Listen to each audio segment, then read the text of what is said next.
Hi. Okay, so for this week, chapter 5, the case study that I chose to talk about was the Congresswoman Katie Hill and the situation of like leaked scandalous photos.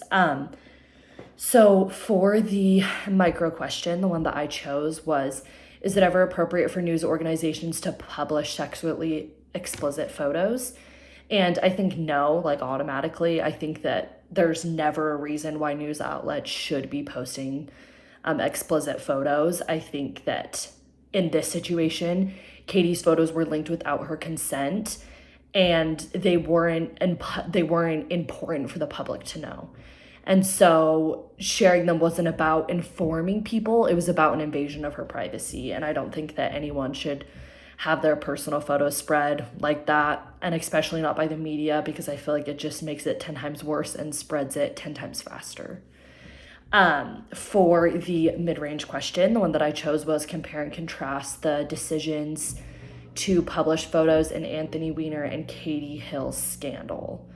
So I think it's really messed up that Katie Hill's photos were all over the internet and Anthony's weren't. I think that the difference is that most news outlets tend to like share, obviously, like women in politics, like Katie Hill's photos, and like they were not ones that she sent, but yet they were published everywhere. And I think that this shows like the clear double standard of like women in politics tend to face more like humiliation than like men do in like similar situations.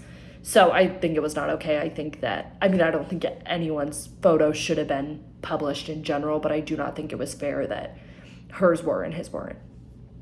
And then for the micro level question, I did, what is the public's responsibility in consuming these images? And I think that the public does play a big role in this. I think that when people look at these images and share these images, they tend to make the situation a lot worse. And it also encourages media outlets to keep pushing and leaking content that is, without the person's consent. And it definitely harms the person that's involved. So in this situation, Katie Hill, I think just because something is online doesn't mean that we should look at it. I think that we have a responsibility as the public to respect people's privacy and not engage in this specific type of content.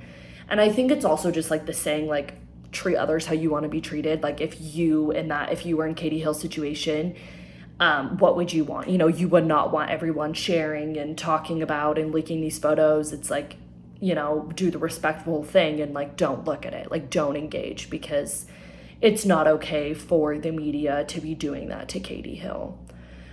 So just like in closing, I think that Katie Hill's case shows like why privacy matters.